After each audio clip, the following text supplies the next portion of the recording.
하나님 말씀 마태복음 14장 22절에서 33절 말씀입니다. 제가 한 절, 여러분 한 절 우리 교독하겠습니다. 예수께서 즉시 제자들을 재촉하사 자기가 무리를 보내는 동안에 배를 타고 앞서 건너편으로 가게 하시고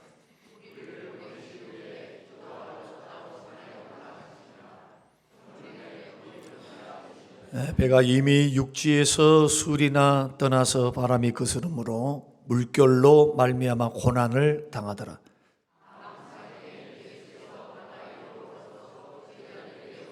제자들이 그가 바다 위로 걸어오심을 보고 놀라 유령이라 하며 무서워하여 소리 지르거늘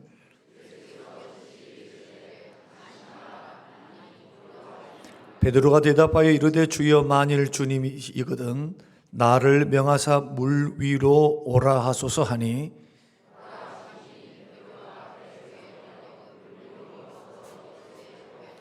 바람을 보고 무서워 빠져가는지라 소리질러 이르되 주여 나를 구원하소서 하니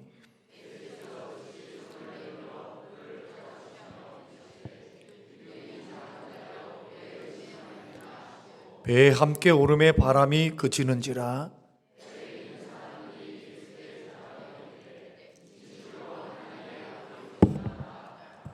아멘. 우리 앞뒤 자고 계신 분들에게 인사하시겠습니다. 일주일 동안도 고생 많으셨습니다. 예, 평안하셨습니까? 예. 집안에 우환이 떠나지 않고 계속되어서 극심한 고통을 당하는 가정주부가 있었습니다.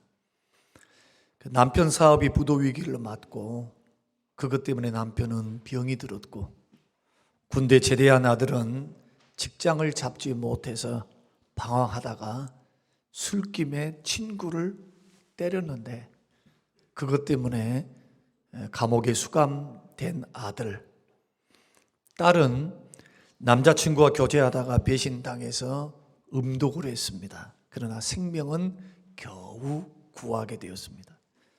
거기에다가 이 부인은 이런저런 충격으로 불면증에 위험이 겹쳐서 고생하고 있는 이 여인이었습니다. 그런데 어느 날 가까운 친구가 유명하다는 점쟁이를 소개했습니다. 그 점쟁이는 그 여인에게 이것은 보통 귀신의 역사가 아니다.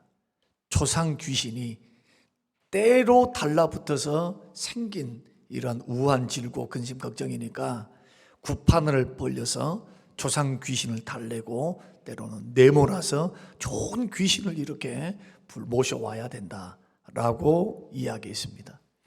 구판에 공짜는 없겠죠. 그래서 공짜 없습니다. 정성을 다해야 더 효과가 있습니다 해서 이 여인은 1,000만 원 빚을 지고 그렇게 해서 구판을 벌였습니다. 한 달이 지났습니다. 2달이 지났습니다. 석 달이 되었습니다. 별로 차도가 없는 거예요. 그러던 차에 다른 친구가 오더니 자기가 다니는 절에 가서 한번 불공을 드리면 부처님이 근심을 다 해결해 주실 거라고 그렇게 권면했습니다. 그래서 그 말을 듣고 또 산속에 있는 절을 찾아갔습니다. 스님에게 어떻게 하면 나의 이 사정, 이 아픔, 힘듦을 해결할 수 있겠습니까? 어느 정도로 불공을 드려야 합니까? 하니까 1차가 100일입니다. 그렇게 말씀하시더래요. 근데 이 부인 생각하기에 1차가 100일인데 이미 부도 위기에 있기 때문에 차도 다 차압을 당하고 여자의 몸으로 그 밤길을 걸어간다. 숲속길을. 거기에다가 버스도 왔다 갔다 해야 되고 차비도 물론이거니와 이 걱정이 이만저만 아닌 거예요. 그래서 한 달 정도를 해보고는 도저히 할 수 없어서 포기했습니다. 포기하고 낙심 중에 있는데 또 다른 친구가 찾아오더니 이제는 진짜야. 진짜 용한 도사가 있으니까 꼭 한번 찾아가 봐야 된다. 그래서 지푸라기를 잡는 심정으로 그 도사에게 찾아갔습니다. 신발을 벗고 도사 앞에 딱 앉았는데 도사가 째려보듯이 천천히 쳐다보는 거예요. 이렇게. 그러면서 뭐라고 말하느냐 하면은 신이 맞아야지. 신이 맞아야지. 다짜고짜 하는 말이 신이 맞아야지. 이러니까 이 부인 생각에 내가 집에서 짝짝이 신을 신고 온 것도 아닌데 그래서 신이 맞아야 된다 다짜고짜 그러니까 나 신발 제대로 신고 왔는데요 하니까 이 도사가 하는 말이 이 바보 멍청구리야. 그 신 말고 이 신 저 신 다 찾아다녔는데 그런 신 말고. 그러니까 궁금하잖아요. 이 부인이 물은 겁니다. 그러면 어떤 신을 찾아가야 됩니까? 그러니까 교회 신 찾아가, 예수 신 찾아가. 그 길로 이 부인이 지푸라기를 잡는 심정으로 가까운 교회를 나간 겁니다. 교회 나가서 예배를 드립니다. 말씀을 듣습니다. 그 덜컥 말씀을 듣다가 믿음이 생겨버린 거예요. 그리고는 절망 중에 있는 남편을 전도했습니다. 아들, 딸을 전도했습니다. 전도를 했는데 덜컥 그 고난 중에서 주를 만나고 믿음이 생긴 거예요. 그런데 놀랄 만한 역사가 일어납니다. 남편의 사업이 풀리기 시작해요. 그리고는 그 남편이 사업이 커져가지고 남편은 사장이 되고 아들은 상무가 되고 음독 자살하려고 했던 딸은 그 아버지 사업이 잘 되고 가게가 물질적으로 풍요로워지니까 전 남자친구보다도 100배나 더 잘 살고 똑똑하고 더 잘난 이 신랑감을 만나고 일남일녀를 두게 된 거예요. 그리고 이 부인은 예수 믿고 위험, 걱정 이것이 딱 사라지고 전화 이복에 놀라운 축복을 받은 겁니다. 그러니까 이 부인의 간증이 뭐냐? 비록 용한 도사를 통해서 그의 손길을 통해서 교회를 나왔지만 나는 예수 그리스도를 만나서 우한, 질고, 근심, 걱정 이 모든 것에서부터 해방되고 우리 집은 수지 맞았습니다. 이게 이 부인의 간증이었습니다. 사랑하는 성도 여러분, 지금 우리들이 믿고 있는 예수님은 어떤 분이십니까? 우리 주님은 영혼만 구원하시는 분이 아닙니다. 우리 주님은 우리 속에 있는 고통, 근심, 걱정, 염려 뿐만 아니고 우리가 지었던 과거의 그 수많은 죄를 통해서 심판받아 영원한 형벌을 받아야 할 우리들을 위해서 십자가에 죽어주사 우리의 모든 죄를 씻으시고 해결해 주신 분이 누구냐? 우리가 믿고 있는 예수 그리스도십니다. 오늘 본문은 그 이야기예요. 그 이야기. 풍랑 때문에 두려워 떨고 있었던 이 제자들을 주님이 찾아오사 안심시키시고 풍랑을 잔잔케 하시고 그 두려움과 근심과 고통, 괴로이 노를 젓는데 그 태풍, 회오리 바람 때문에 앞을 나가지 못하고 그 고통 중에 노를 젓고 있었던 그것도 한밤중에 말입니다. 그러한 인생들에게 우리 주님 찾아오사 문제를 해결하시고 염려와 두려움을 물러나게 하사 구원의 주님으로 그들에게 나타나셨던 그 주의 모습에서 우리는 우리 인생을 살아가는 저와 여러분들이 예수 그리스도를 믿을 때, 예수 그리스도를 따라갈 때 인생 풍랑에서 주께서 승리의 길을 주실 줄로 믿으시기를 주의 이름으로 축원합니다. 오늘 본문의 말씀이 그 말씀이에요. 오병이어의 기적을 행하셨더니 굶주렸던 백성들이 물고기 2마리와 보리떡 5개로 5,000명을 먹이고도 12광주를 딱 남기도록 기적을 베푸니까 로마의 압제를 당하면서 새끼 밥도 못 먹고 살고 배고픔에 허덕였던 그 일반 민중들이 어떤 마음이 들었느냐 하면 저분이 바로 우리의 왕이다. 그래서 데모를 일으킨 겁니다. 예수님을 임금 삼으려고 떼거지로 몰려와서 예수님을 임금 삼으려고 하니까 예수님께서 어떻게 하느냐, 오늘 본문의 말씀 보면 무리를 진정시킵니다. 진정시키면서 돌려보내요. 그러면서 오늘 본문의 말씀 보면은 제자들에게는 뭐라고 말씀하느냐, 너희들 여기 있지 말고 너희들 빨리 배 타고 저 건너편에 가 있어라. 그렇게 하고 예수님은 뭘 하시느냐 하면 산으로 올라가서 하나님 앞에 기도하면서 혼자 머무셨습니다.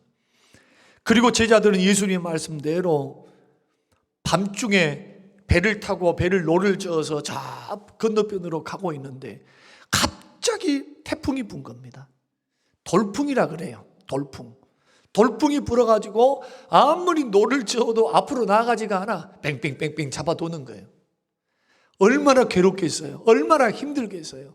이 바람 때문에, 이 돌풍 때문에 앞에 가지도 못하고 뒤로 갈 수도 없고 제자리에 머물러 있는 인생을 한번 생각해 보시길 바랍니다. 괴로이 노를 젓고 있는데 이 광경을 누가 보셨느냐? 기도하셨던 예수님이 보신 거예요. 그리고는 예수님께서 괴롭게 노를 젓고 있는 그들을 향해서 물 위를 걸어서 배에 가까이 가셨습니다. 제자들이 괴로이 노를 젓고 있다가 희끗희끗한 것이 캄캄한 한밤중 밤 사경이 되었으니까 한밤중에 희끗희끗한 물체가 물 위를 걸어서 오는 모습을 보니까 사람들이 뭐라고 생각했겠습니까? 제자들이 유령이다. 오늘 본문 보니까 유령이다 하면서 무서워서 두려워 떨었다. 성경이 그렇게 말합니다. 얼마나 놀랐겠어요. 간이 떨어졌겠죠. 그 음성을 들었던 예수님이 뭐라고 말씀하냐면 안심하라. 내니 두려워하지 마라. 나야. 이 음성을 들으니까 제자들이 이거 주님의 음성인데 형체는 모르겠고 얼굴은 모르겠지만은 목소리가 들리는데 그분이 예수님 목소리거든요. 그 제자 중에 한 사람 베드로가 나서서 뭐라고 말하냐 하면 이렇게 말합니다. 정말 물 위로 걸어오신 분이 예수님이 맞다면 나로 하여금 예수님처럼 물 위를 걷게 해 주십시오. 그래서 예수님께 가게 해 주십시오.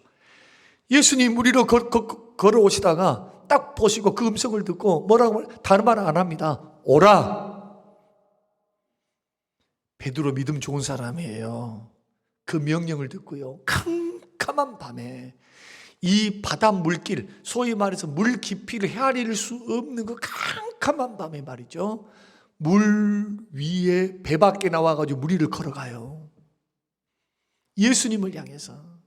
그런데 바람이 돌풍이 확 부니까 그 바람에 놀래갖고 무서워서 예수님을 바라보다가 바람 쳐다보다가요. 바람을 더 신경 쓰다가 물에 퐁 빠져버린 거예요. 그때 베드로가 주여 나를 구원하소서. 그때 주께서 오늘 본문의 말씀 보면 즉시 손을 내미사 예수님께서 그를 붙들어서 물 위에서 끄집어내셨습니다. 그리고 베드로의 손을 붙잡고 물 위를 걸어서 배 위에 오르자 어떤 역사가 일어났습니까? 오늘 본문을 읽어보니까 돌풍, 태풍이 잠잠해졌어요. 이 광경을 보고 제자들이 예수님을 보고 넙죽 절을 하면서 뭐라고 말하냐면 정말 예수님은 하나님의 아들이십니다. 그 전날 오병이의 기적도 보았죠. 물고기 2마리와 보리떡 5개로 5,000명을 먹이고도 12광주를 남기는 기적을 봤습니다. 물 위를 걸어오신 분이 예수님이셨습니다. 그리고 그 해오리 바람 불었던 태풍과 돌풍이 예수님이 배에 딱 오르자 언제 불었냐는 듯이 잠잠해져 버리는 그러한 기적을 체험했던 제자들의 모습을 한번 생각해 보시길 바랍니다. 기적과 같은 일들이 일어난 겁니다. 그런데 우리가 여기에서 생각해 보고자 하는 것은 태풍입니다. 제자들이 괴로이 노를 저으면서 걸어갔던 이 바다, 이 바다는 저들이 베드로와 요한과 야고보와 대다수의 제자들이 어려서부터 고기를 잡았던 곳이에요. 물길을 압니다. 어디에 암초가 있고 어디에 물고기가 있고 어떻게 가면 단거리로 가고 어떻게 가면 소용돌이가 치고 어떻게 하면 이렇다라는 걸 알아요. 그러나 예상치 못하는 것은 돌풍과 태풍입니다. 언제 불까? 어떻게 합니까? 언제 불까? 이것이 우리들의 인생입니다.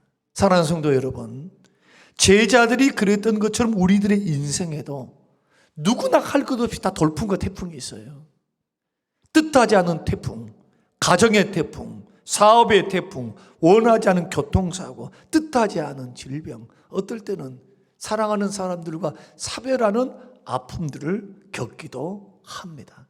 이것은 예수 그리스도를 안 믿는 사람에게만 오는 것이 아니라 예수 믿고 구원받은 하나님의 사람들에게도 누구에게나 일어날 수 있는 겁니다.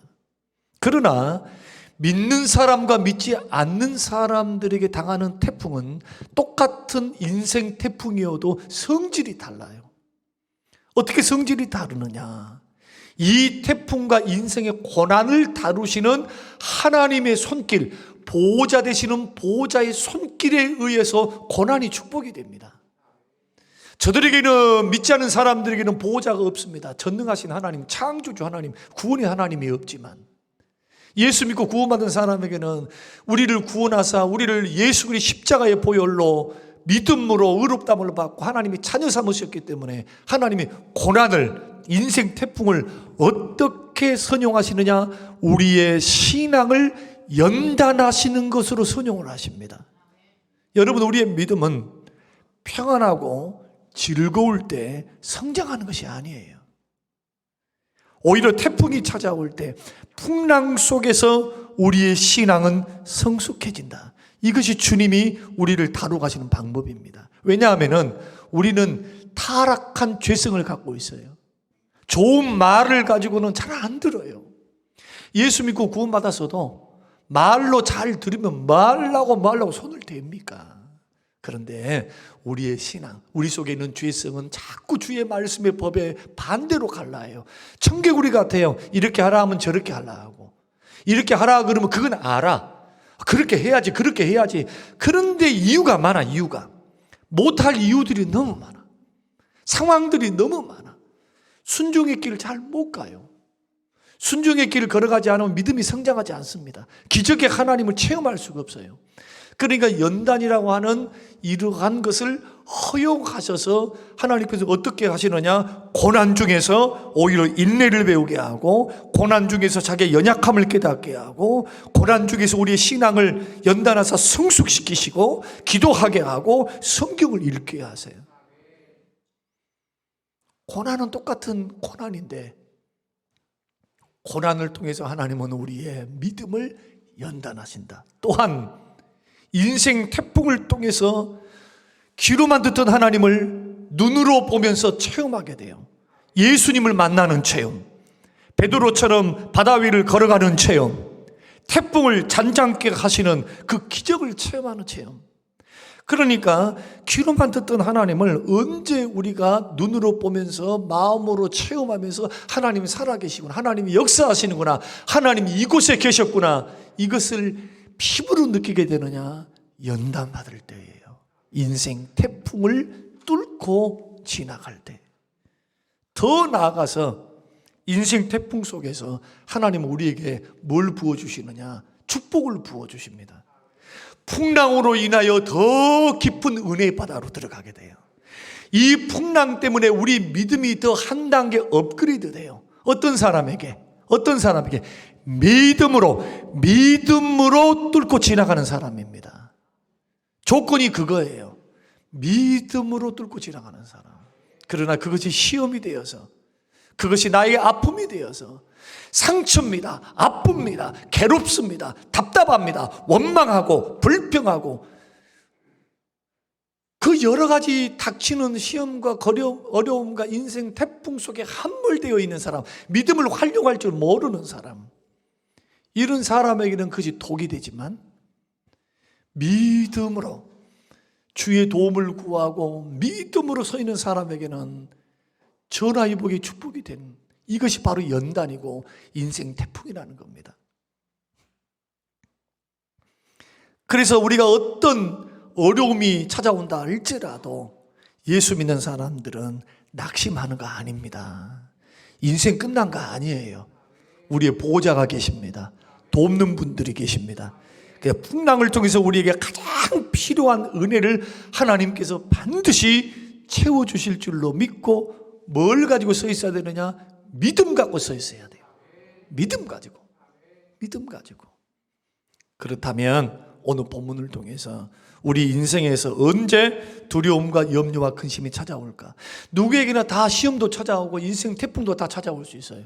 그러나 어떤 사람은 염려와 근심 속에 폴딱 빠져버리고, 어떤 사람은 염려와 근심은 잠깐이고, 그 다음에 진취적인 기상을 가지고 오히려 그 문제를 직면하면서 담대함으로 서 있어서 하나님의 축복을 기대하며 담대함으로 맞짱 뜨면서 그 문제에 직면할 수 있는가? 어떤 사람은 두려움과 염려와 근심 가운데 함몰되는가? 어떤 사람입니까? 오늘 본문의 말씀 보면은 예수님을 내 삶 중심에 모시고 살지 않는 사람, 내 삶 속에 주님이 없이 무엇인가 내 힘으로 해보려고 하는 사람, 예수님이 없는 상태에서, 배 안에 없는 상태에서 제자들이 괴로이 노를 젓고 가다가 풍랑을 만났다, 우연이라고 생각하면 착각입니다. 절대 우연일 수 없어요. 그들이 왜 염려와 두려움 속에서 함몰되었을까? 왜 믿음이 없는 사람처럼 두려워 떠는가? 누구든지 고난과 역경과 어려움을 당하면 떨 수밖에 없어요. 그러나 그들이 불행을 만났던 염려와 근심에 빠질 수밖에 없던 첫 번째 원인이 그거예요. 뱃속에 주님이 계시지 않아요. 이것은 오늘날 우리에게 어떤 교훈을 줍니까? 우리가 인생을 살아가고 있습니다. 예수 그리스도를 믿는 믿음으로 살아가고 있어요. 믿음으로 살아가고 있는데 풍랑이 왔습니다. 고난이 왔습니다. 어려움이 왔습니다. 힘든 일이 왔습니다. 그 와중에 처음부터 마지막까지 끝까지 예수 그리스도를 중심으로 주님과 함께 동행하고 주를 신뢰하고 주님과 함께 기도하고 예수님을 나의 주인으로 삼고 나의 삶의 왕으로 섬기며 주인으로 섬기며 걸어가는 하나님의 사람들은 주인 되신 주님이 그 속에 계시니까, 삶 중심에 계시고 마음 중심에 계시니까, 믿음으로 계시니까 염려와 근심이 잠깐 왔다 할지라도 주님이 계시니까 슬픔과 고난과 기쁨을 주님은 어떻게 바꾸시느냐? 기쁨과 축복으로 바꾸시는 하나님이신 줄로 믿으시길 바랍니다. 이것이 예수 중심으로 사는 사람, 예수 안에 사는 사람의 특권입니다. 중요한 것은 내가 잘 먹고 잘 사느냐, 내 인생이 평안하느냐, 그것이 아니고 기쁨과 성공 속에서, 평안함 속에서, 그 속에서도 주님이 계신가 하는 거예요. 주님이. 내가 고난을 당하고 어려움을 당하고 힘든 일을 경험하는 그 속에, 나의 삶 속에, 나의 인생 속에 주님이 계시는가? 여러분, 주님이 계시니까 어떻게 됩니까? 주님이 물 위로 걸어오셨습니다. 우리 주님은 능력자예요. 여러분, 지금 배를 타고 가는 것, 그리고 돌풍이 불어서 괴로이 노젓고 있으면서 정말 두려움과 염려 속에 있는 저들을 바라볼 때 예수님이 멀리서 바라보시면서 우리의 제자들이네 알았을까요? 몰랐을까요? 아셨죠? 왜 몰라요? 아시지. 그러면 주의 능력, 오병이의 기적을 베푸시고 물 위를 걸으시는 능력이 제자들을 오히려 이렇게 하시면 더 좋을 뻔했어요. 잠잠할지어다, 내가 명하노니 태풍아 잠잠할지어다. 미리 해주시면 얼마나 좋을까요? 근데 주님은 미리 하시지 않았습니다. 물 위를 걸어서 예수님은 끝까지 풍랑 멈추게 하지 않으셨습니다. 언제 풍랑이 멈췄습니까? 예수님이 배에 오르자. 오늘 본문 말씀 보면 예수님이 배에 오르자 풍랑이 잠잠해졌어요. 이것은 오늘날 우리에게 시사하는 바가 너무 큽니다. 교훈이 너무 커요. 여러분, 예수 믿는 사람은요, 아무리 힘들고 어려워도 예수 중심으로 살아야 돼요. 저번 주도 말씀드렸습니다. 물고기는 물속에 살아야 합니다. 송충이는 솔나무에 살아야 돼요. 예수 믿는 사람은 예수 떠나면 축복 떠납니다. 구원 떠납니다. 은혜 떠납니다. 끝까지 예수 그리스도를 믿음으로 내 안에 모셔드려야 돼요. 그리고 그 주님을 나의 주인으로 삼고 우리 인생길 걸어가야 될 줄로 믿습니다. 우리가 인생을 살다 보면 기쁜 일도 있고 좋은 일도 있고 기분 좋은 사건, 기분 나쁜 사건도 있어요. 억울할 때도 있지요. 우리가 생각하는 참 재수 온 붙었구나 라고 하는 일들이 일어날 때가 있어요. 나의 힘으로 도저히 어찌할 수 없는 일을 만나기도 합니다. 중요한 것은 그것 아니다니까요. 나쁜 일이 있어도 괴로운 일이 있어도 힘든 일이 있어도 그 속에 주가 계시면 변화시키시리라. 슬픔이 기쁨 되게 하시리라. 문제를 풀어주시리라. 합력하여 선을 이루주시리라. 여러분, 이런 확신 없습니까? 이런 기대 없습니까? 예수 믿는 사람이 이런 기대를 가지고 예수 앞에 나와야 돼요. 히브리서 11장 5절과 6절, 살아계심을 반드시 믿어야 된다. 하나님 살아계신다. 자기를 찾는 자에게 상 주신 이심을 믿어라. 어떤 사람은 이렇게 생각합니다. 아이고, 그런 것까지 걱정을 끼쳐드려 예수님께. 영혼 구원해 준 것만 해도 고마운데. 굉장히 믿음 있는 것 같죠. 성경 꽤나 잘 읽는 것 같죠. 염치가 있는 사람인 것 같죠. 그러나 이 사람같이 어리석은 인생이 없어요. 어리석은 인생이. 우리 예수님은 우리의 신음소리에도 반응하신 분이에요. 우리 주님은 우리의 신음소리에도 반응한 분이에요. 신음소리에도. 모르고 입 닫고 계신 분이 아니다니까. 우리를 위해서 지금 보좌 우편에서, 하늘 보좌 우편에서 우리를 위해 기도하고 계신 분이에요. 택하셨으니까, 예수의 피로 우리를 구원하셨으니까 나 몰라라 하지 않습니다. 그리고 택한 하나님의 백성들이 밤낮으로 주여 이 문제 풀어주세요. 주여 도움이 필요합니다. 주여 붙들어 주십시오. 구하고 찾고 기도하는 자에게 풍성한 은혜로 채워주시는 분이 우리 주님인 줄로 믿으시기를 바랍니다. 그래, 주님은 다른 건 묻지 않으셨어요. 내가 너를 고쳐줄 줄로 믿느냐? 이 질병에 너 치료받을 줄로 믿느냐? 내가 이 일을 할 줄로 믿느냐? 자꾸 믿음 요구하잖아요. 마찬가지로 저와 여러분들이 인생길을 걸어갈 때, 아니 풍랑 다 오지 왜 안 와요? 오지. 감기도 걸리고 어려운 일들도 맞닥뜨리고. 넘어지는 사람의 특징이 뭡니까? 넘어지는 사람의 특징은 세 가지로 요약할 수가 있어요. 그것을 오늘 생각해 보자고 하는 겁니다. 말로는 교회를 나와서 예수를 믿는다고 나왔어. 그 뚜껑을 딱 열어보니까 주님은 그 사람의 껍데기를 보지 않고 그 중심을 보는데 중심이 예수가 안 계시네. 입으로는 예수라고 하는데 삶의 구석구석 선택하는 거, 걸음을 걸어가는 거, 생각하는 것 같은 생각 속에서 예수가 안 계셔.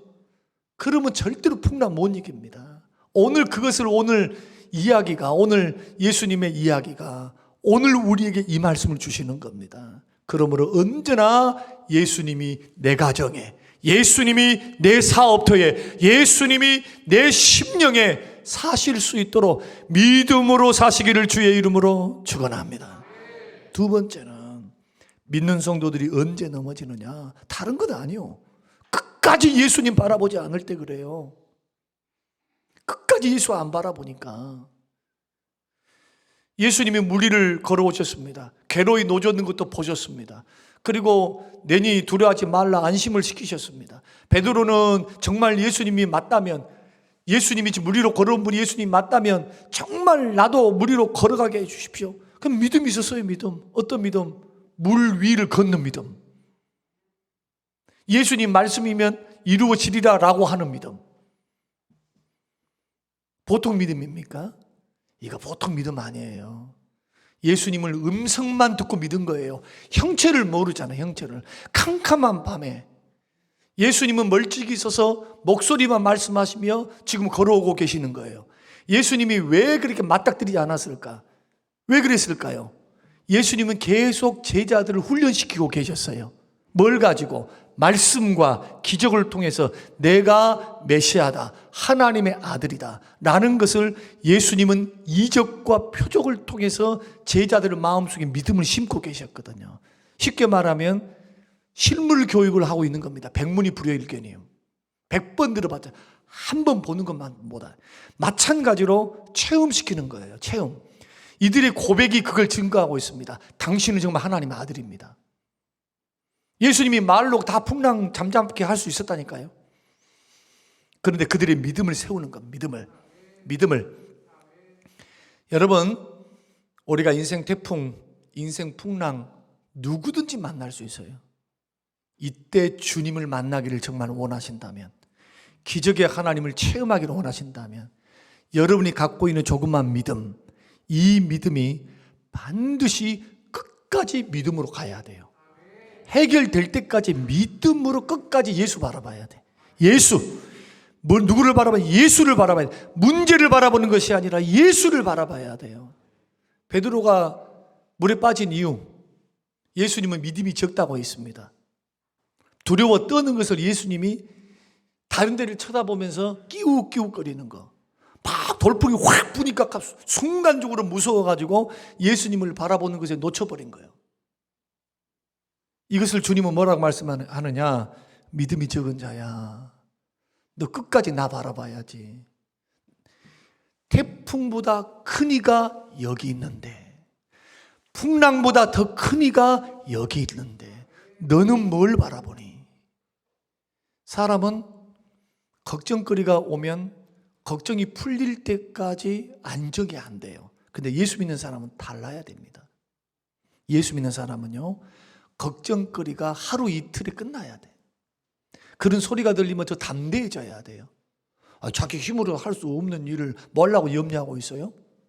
이미 엎질러진 일을 가지고 후회해봤자 뭔 소용이에요? 한번 물어볼게요. 이미 엎질러져 버렸는데 그 후회하고 그 걱정하면서 저놈 때문이야, 이놈 때문이야 하면서 핏대를 올려봤자 뭔 소용이 있습니까? 풀려져야지. 그게 해결돼야지. 그게 정신을 써야지. 거기에 에너지를 집중해야지. 그 예수 믿는 사람은 풍랑이 올 때 이게 전화위복이 되기를 위해서는요, 시각이 굉장히 중요해요. 문제만 바라보고 문제만 묵상하면은 화병으로 죽게 된다니까. 전에도 말씀드린 것처럼. 거기는 믿음이 숨 막혀버려요. 믿음이 뚫고 지나올 수가 없어. 숨이 막혀버려. 우리 속에 있는 믿음이. 그런데 환경은 버려졌어요. 죽을 것 같아요. 이제는 도저히 안 될 것 같아요. 그러나 물 위를 걸어오신 주님이 계세요. 오병이어의 기적을 베푸신 주님이 계세요. 천지만물을 창조하는 창조주시요, 우리를 구원하신 구속주 하나님이 계세요. 그분을 신뢰함으로 끝까지 바라보면 기적을 볼 줄로 믿습니다. 그래서 이것은 성경은 믿음이라고 말을 해요. 여러분, 자꾸 내가 믿음의 길을 걸어가다가 누가 말 한마디만 하면 그걸 가지고 그냥 말 한마디요, 그냥 말 한마디라고요. 말 한마디. 근데 그것이 전부인 것처럼 내 영혼이 흔들린다면 믿음이 좋은 거예요, 안 좋은 거예요? 속이 있으니까 대답을 못해. 왜? 나도 그렇거든요. 그러나 그것이 얼마나 어리석은가를 주께서 깨닫게 하셨어요. 야야, 왜 한 가지를 가지고 너는 그렇게 괴로워하고 힘들어하느냐? 99% 좋은 점, 네가 복받는 것이 얼마나 많은데 그것 가지고 속상해하느냐? 힘들어하느냐? 주님이 뭘 보게 하시느냐 하면은 생각을 바꾸게 하세요.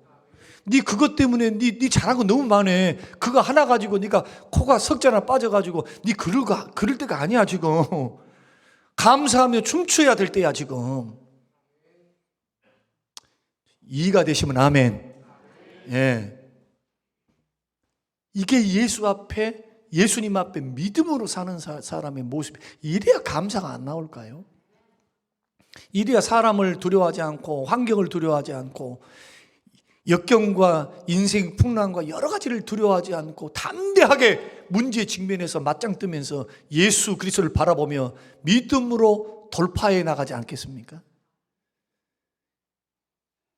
정말 인생 풍랑이 전화위복이 되기를 원한다면, 기적의 하나님을 체험하기 원한다면 여러분의 안에 있는 믿음을 끝까지 가져가셔야 돼요. 끝까지 주를 신뢰함으로. 그렇게 하다가 주께서 두 가지 방법을 주시는데, 첫째는 피할 길을 줘요. 내 뜻대로 안 되면 다른 길을 주신다니까. 이도 저도 아니면 나의 생명을 데려가셔. 그러면 천국 가는 거예요. 아니, 내 생명을 데려가시면 천국 가는 거지. 뭐라고 험한 세상에 더 오래 살아서 괴롭고 답답할 것이 아니죠. 영생복락의 나라에서 주와 함께 영원토록 사는, 아니 천국에 들어가는 거예요. 천국에. 정말 오늘날 우리 믿음의 사람들이 너무 세상 것에 집착해요. 세상을 너무 좋아해. 언제부터 그랬는지 세상 것이 그냥 욕심이 하나님보다 더 위에 있는 것. 훌훌 털고 못 갈 것 같아. 무거워서 천국 가겠습니까? 욕심덩어리 가지고 어떻게 천국 가겠어? 어떻게? 아까울 게 너무 많아가지고 막 주섬주섬 이것 쥐고 이것 쥐고 이것 쥐니까 무거워갖고 못 올라갈까도 몰라. 이게 우스갯소리입니다. 훌훌 털고 주께서 오라 하시면 언제든지 주님 앞에 설 준비하며 걸어가는 게 우리의 인생인데, 여러분 끝까지 바라봐야, 믿음으로 바라봐야 승리한다. 믿음의 길은 그래야 승리하는 거예요. 중간에 포기하면 안 돼요. 절대로 끝까지 가야 돼. 끝까지 주께서 결론 질 때까지 믿음으로 승부를 거시기를 주의 이름으로 축원합니다. 그러니까 예수 제대로 믿는 사람, 그래서 문제가 생기면요 눈이 더 반짝거려요. 이런 사람 더 담대해져. 사자와 같이 담대해지지. 쥐구멍 찾아가 도망가지 않습니다. 죽으면 죽으리이다. 주여 죽으면 죽으리이다. 주의 선하심을 제가 믿나이다. 주님 죽으면 죽으리다. 이런 담대함이 생기는 거예요. 마지막으로는 풍랑 속에서 주의 손을 붙잡으시기를 주의 이름으로 축원합니다. 31절 한번 읽어보십시다. 자, 시작. 예수께서 즉시 손을 내밀어 그를 붙잡으시며 이르시되, 즉시 손을 내미세요. 즉시 손을 내밀어. 즉시 손을 내밀어. 베드로는 물에 빠지자마자 주여 나를 구원하소서. 바로 기도가 튀어나와. 기도가 주여 살려주세요. 주여 나를 살려주세요. 주여 나를 살려주세요. 여러분 구원이 별게 아닙니다. 영원 구원은 죄에서부터 우리를 구원해서 영생의 나라로 들어가게 하는 것이고, 여기서 말하는 구원은 뭐냐? 내가 지금 물에 빠졌어요. 물에 빠져서 내가 도울 사람이 주님밖에 없으니까, 도울 분이 주님밖에 없으니까 주님을 신뢰하는 마음으로 주여 나를 도와주세요. 주여 나를 도와주세요 하니까 주께서 물에서 건져주신 것이 구원이에요. 여러분 구원은 누가 하신답니까? 돕는 것은 누가 하신답니까? 하나님께서, 우리 주께서 사람을 통해서, 환경을 통해서 길을 여시면서 우리를 도우시는 하나님이신 줄로 믿으시길 바랍니다. 그래서 사막에서도 길을 내신 분이라고 시편은 노래해요. 우리 주님 어떤 분이시냐? 사막에서도 길을 내. 길이 없는데 길을 내. 사막이 옥토가 되도록 바꿀 수 있는 분, 이분이 우리 주 하나님이십니다. 우리 주님이세요. 그래서 믿음의 길을 걸어갈 때, 신앙의 길을 걸어갈 때 이 부분을 분명히 해야 돼요. 힘들고 어려워도 누구 붙잡고 가야 되느냐? 주님 손 붙잡고 믿음의 길 승리하며 걸어가시기를 주의 이름으로 축원합니다. 저는 오늘 말씀을 마무리하면서 지금 상황을 한번 보십시오. 세계 국제 정세를 보십시오. 국제 정세를 보면은, 아니 힘 있는 사람, 힘 있는 나라들은 자기들은 별짓을 다 해놓고도 떵떵거리며 있어요. 우리나라가 러시아 대만 사태 뭐 조금 이야기를 조금 했다고 협박하죠. 협박. 불이 타 죽는다고. 저는 그 이야기를 들으면서 참 가슴이 아팠어요. 어떤 의미에서 가슴이 아팠냐? 그럴 줄 알고 있었어요. 국제 정세라고 하는 거, 나라라고 하는 것이 약육강식에 의해서 움직여진다는 거, 참 약소국은 정말 서러운 것이구나. 저렇게 말을 하는데도 우리는 끽소리도 못하고 있어. 힘이 있어야지. 그 새벽에 저는 기도했어요. 아침에. 하나님 아버지, 저들의 오만한 이야기를 들어보십시오. 지금까지 한반도의 전쟁은 저들을 통해 열강의 힘에 의해서, 그러나 그는 하나님의 섭리 속에 있지만 하나님 저렇게 하고 있습니다. 하나님을 믿는 백성들이 이곳에 있고 주의 백성들이 부르짖고 기도하고 있는데, 저들은 오만하게 힘과 권력을, 무기를 가지고 저렇게 우리를 위협합니다. 여러분, 우리가 의지할 곳이 어디 있습니까? 여러분이 의지할 데가 어디 있어요? 우주 만물을 창조하시고 영혼을 구원하시고 불가능을 가능하게 하시는 우리 주님밖에 없는 줄로 믿습니다. 그래서 예수 믿는 사람의 힘은 예수 그리스도예요. 주께 가까이 하는 자가 복 있는 자고, 주를 기뻐하는 것이 우리의 힘입니다. 느헤미야의 고백처럼 주를 기뻐하는 것이 너의 힘이니라. 여러분, 이런 믿음으로 주를 붙잡고 걸어가셔서 여러 가지 어려운 소식들이 들려오고 있습니다. 앞으로 물질적으로 경제적인 한파가 올까도 몰라요. 이러한 환경 속에서 절대로 흔들거나 낙심하지 말고 정신 바짝 차려서 오늘 이 세 가지, 정말 내 삶 속에 주가 계신가? 결정할 때 주가 계신가? 선택할 때 내 힘, 내 뜻, 내 생각이 앞서는가? 주님이 계신가 말이에요. 주님이 주인으로. 그러면서도 나는 예수 그리스도를 붙잡고 있는가? 끝까지 붙잡고 믿음으로 승부를 걸고 있는가? 결국 제자들은 하나님의 기적을 봤습니다. 하나님을 귀로 듣는 것이 아니라 눈으로, 몸으로, 오감으로 체험하면서 예수 그리스도가 하나님의 아들 되심을 고백했어요. 오늘 우리에게 이러한 체험이 이러한 과정을 통해서 이루어진다는 사실을 아시고 인생 풍랑 속에서 두려워하지 마시고 주와 함께 담대하게 승리의 길로 걸어가시는 우리 모든 성도님들이 되시기를 주님의 이름으로 축원합니다. 고마우신 하나님 아버지 감사합니다. 주시는 귀한 말씀이 마음에 깊이 새겨지게 하시고 이 말씀이 하나님 우리 마음에 새겨질 말씀 순종하여 열매 맺게 하옵소서. 감사드리며 예수님 이름으로 기도합니다. 아멘.